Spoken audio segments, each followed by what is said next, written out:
In this short video, I want to show you how to quickly attach your Luminousred device to your door. For that, we include our sturdy door hook with your device. Simply put it on top of your door, make sure it sits tight and secure.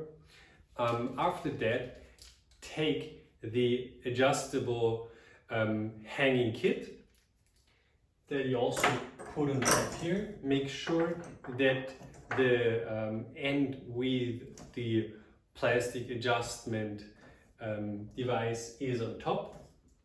Then what we have here is our Luminousred device. Make sure to back it up properly so you have it at a comfortable height to work with.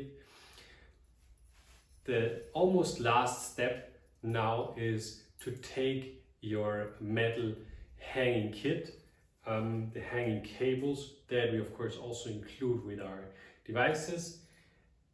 Take this carabiner and link it up. On the other side we have the connecting kit that we simply put here on our device.